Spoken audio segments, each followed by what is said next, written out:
That's bait. Well, sort of. You see, I personally, and I'm sure many of you do as well, have this idea, this dream in our minds of the perfect, always-on, contextually aware, knowledgeable, knows everything, capable of doing things AI assistant, similar to Jarvis from Iron Man. Jarvis, you up? For you, sir, always.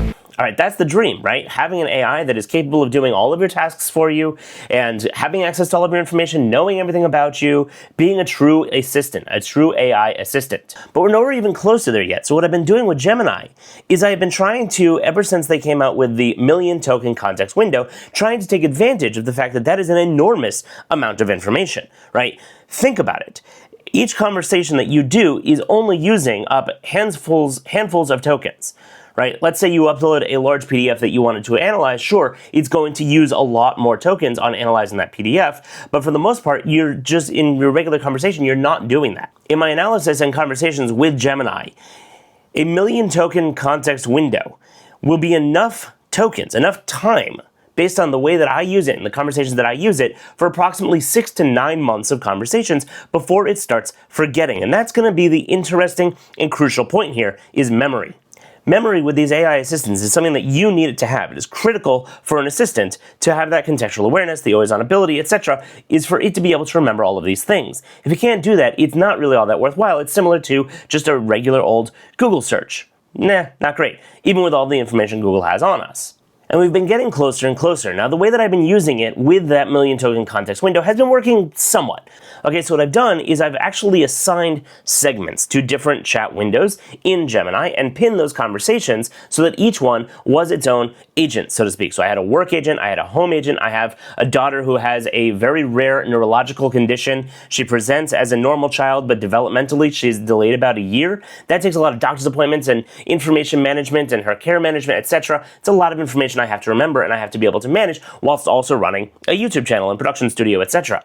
So of course that got its own agent. But then also I sit on the board of a nonprofit, so I have another separate agent just for that. And for each of those individually, I crafted the prompt at the beginning. You are the agent for X. You are my work assistant. It is your job to help me remember all of these things. I have ADHD, I'm all over the place. I'm gonna throw a lot of information at you. Help me to organize it. Help me to remember the things that I need to do. Ask me more clarifying questions and information. And that is one of my key prompt hijacks there, is ask me clarifying questions, because then you have a conversation that you're having with this AI agent, right? The downside is that it is rather limited. If it runs out of tokens for the day because you've got rate limited, or if it starts forgetting some of the things that you needed it to remember that was done at the very beginning, including the master prompt. So yes, then it is time to restart it, and I'm getting to that point with some of my agents now, and so that's probably why I'm starting to feel this problem more than I have before.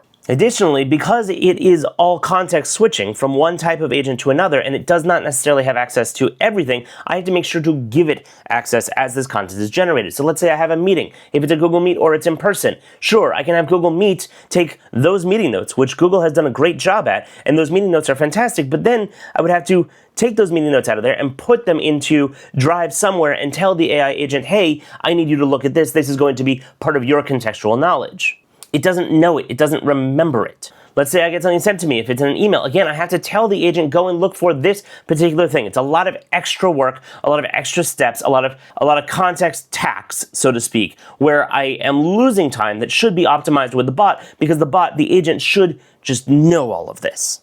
And that is where up till now, Google has, well, kind of dropped the ball. And that's why I'm feeling the pain here and actually starting to move, I hate to say it, away from Google with a lot of this stuff. So how am I solving all of this? Well, I've been on and off with Notion over the years, and I discovered that they added an AI agent. And it's not just one agent, it's a team of agents. It's the ability to use the entirety of your data as the base, the context for your agent, and then the agent can call upon these different areas and have that context for you, but more importantly, have memory. Because the memory is all of the information that's stored in Notion. And if you set it up correctly, and I'll get into that, if you set it up correctly, then you actually do have the ability to have pretty much unlimited storage for all of the information that you want your agent to have. I no longer need to have one agent for each individual topic. I can just have the one agent that I talk to and tell it, hey, I need this thing for this project. Done. It knows where the project is, it knows what the thing is, it knows where to find it. My meeting notes. The meeting notes recording tool in Notion is fantastic. rivaling even Google Meet's implementation of it, which I have long said is the best in the industry. So instead of having a series of agents with Gemini that simulates continuity and memory, I actually have that in Notion where I can continue the conversations, start new conversations. It doesn't matter because the context and the memory is already there. The greatest thing about Notion is also the worst thing about Notion. It is infinitely customizable. It is incredibly complex. And that's the worst thing because if you don't know Notion, or you don't have this mentality of here's how you structure all of this, or you don't have it set up for you, you're going to be lost from the gate. Straight out of the gate, you're going to be overwhelmed, you're going to be lost, you're not going to know what you're doing, and it's a pain to learn.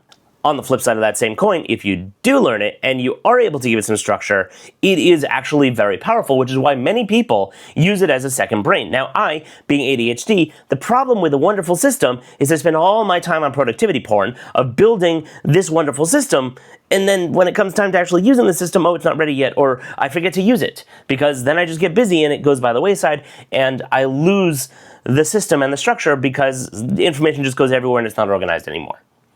AI solves this, right? Because Notion can now be designed as a black hole for my information, which is really what I need.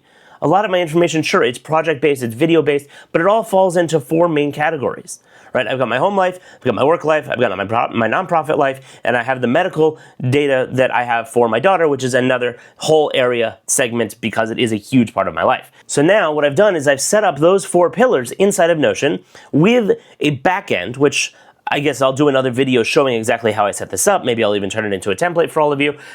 Once it's set up, though, it's a black hole. I don't have to really think about it. I have daily tasks that I write down, I have daily journaling that I do, and I have information that I can type into the bot, and the bot just takes it, puts it away somewhere, and then when I need it, I just ask the bot, I ask the agent, hey, what's the code to the security gate at my kid's school? Or the other kid's school, because my kids go to 2 different schools, because of course they do. Or what's the last assessment that we've done on my daughter's speech progress for speech therapy, for example. I get asked a lot of questions. A lot of time there's evaluations with her where they ask me when's the last time she did X, or how often does she do Y, or does she remember the names in her kids' class? She's 3, right? These are important questions to understand for development, but it's too much for me to keep all in my head. It's just crazy, right? Now I can answer all of those questions. Now in the past I've done it with a combination of Gemini and Notebook LM and trying to different pieces together, but I still had the memory problem. If I didn't give the information in a structured way, I could never find it again.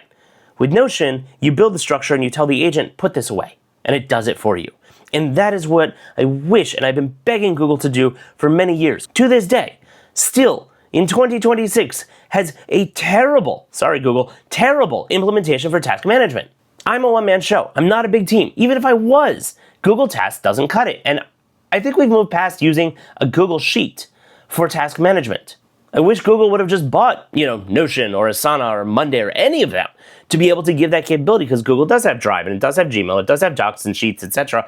And now it does have Gemini and all of these, and eventually they're going to get there to be able to tie the thread of all of these together. But they're not there yet.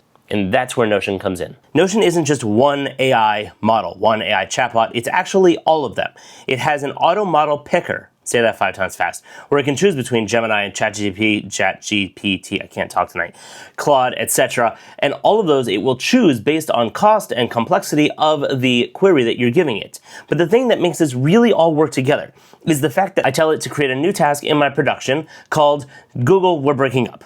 And then in the description of it, I say what I wanted this video to be about, which you already know because you're watching this video. What the Notion AI does is it looks at all of that and it goes, oh, okay, let me find the production. I know where production is. Production is one of the boards, or not boards, but pages. I find production. I know that there are individual tasks on here that is set up in its database. I'm going to go in, create a new one of those with the formatting that is already set up in the agent's format, or in the agent's formatting page, and then it's going to give it the title that I asked for, and then in the description, put the details. And it takes it a step further. It doesn't even just put the details I asked for. It actually gave a breakdown in bullets and paragraph form, extrapolating what I was saying so that all of my points were laid out in an easy to follow manner for a video script, as it was instructed to do.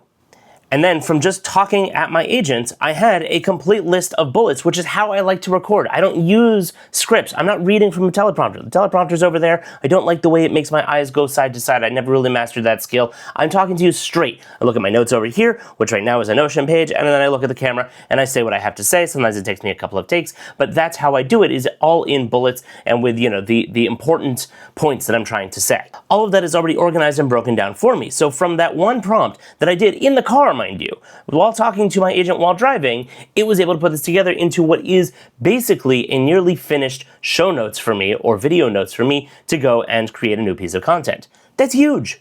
If I have more data that I want to include in there, I can include things like due date, how severe it is or how urgent it is, how much energy it's taking, because that's one of the things that I put in there, is how difficult of a task or of a video it's going to be. And it will just take all of that information and put it exactly where it's supposed to be on that Notion task or that Notion page for the video that I'm trying to make. Now, to clarify, Google is getting there, right? Google does have Drive. It does have my Gmail. It does have all of my bookmarks and all of my web data in Chrome. It does have all of my conversations that I have with Gemini. Gemini is a phenomenal model, but it doesn't have memory, and it doesn't really have context. And I think that's coming because we've seen some of the memory prompts start to be inserted, or some of the memory features start to be inserted on the consumer side. And I should clarify or quantify that I am using Gemini primarily in Google Workspace, in a paid Google Workspace instance, because that's where I operate. TabGeeks.com is a Google Workspace instance, and I use Gemini as a paid version of that. And maybe that's part of the problem. At this point, Google hasn't released any of the memorization features yet because they're probably still trying to figure out how exactly that's going to work with things like, HIPAA compliance or huge orgs of data. I don't know how Notion does it because I'm only one person. But for me, that's exactly what I need. I need it to have access to all of the things. And I can break that down in Notion actually, so that I can tell the agent that it's only able to access things that I have access to, or access even specific pages within my workspace, etc. But on the Google side, it doesn't even know that stuff exists unless I tell it to go look for it, and I have to know what it's called to know that it needs to go look for it. Whereas with Notion, I just talk, and it just happens, and it's like magic. So well done, Notion. Good job. Yes, I'm going to put this into a template and release it, and release a video on how I did all of this setup. It's not perfect. It's still a work in progress. I only just got my daughter's stuff all set up on there, and that's, I think, 3 out of 4 pillars now that I have set up there. But that being said, it's functioning. It's working. It is a working, regular, occurring, context-aware assistant for me that just brings in all the information I need it when I ask for it, and takes in the information as a black hole and does the organization for me. And that, for somebody who operates like me, who's all over the place, very busy with a lot going on, is critical. I'm fully confident we're going to get there. Every single one of these AIs is going to have Jarvis. We will get there. We will build it. You're about to hear a lot about agents. Agents are going to be everywhere. It's just going to be agents, agents, agents for the next year or 2 or 3, where it'll start out with some of the business stuff, and then that will actually bleed down into the consumer stuff. But you're already beginning to see it if you are keeping an eye on the space, where you can do things in Chrome, or you can do things with OpenClaw, or with what do they call Anthropic Computer, or I forget all the individual names for all of these things.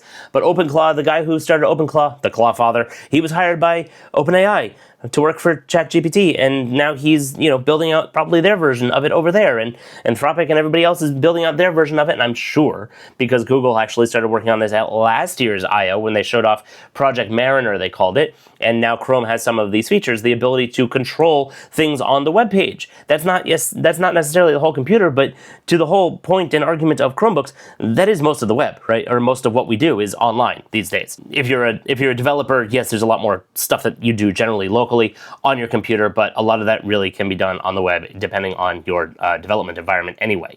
So all that being said, we are going to get there, but right now, what is working best for me and Google, I hope you're taking notes, Notion has nailed it.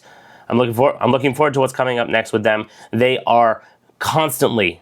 They are releasing features like crazy, constantly fixing things that are like, oh, could you do this? And then it's done. I don't know how they're doing it, probably using AI. They are on fire, they are optimized, and I'm very happy with it. If you have your own ideas of how I can improve this, or you have questions or tips, please drop them in the comments below. Like and subscribe, as we all say as YouTubers. I'm gonna continue making more content like this, and next week is Google Cloud Next. So come the onslaught of Google content, and who knows, maybe we'll find out that Google's launching a decent task management tool next week, and this whole video will be moot.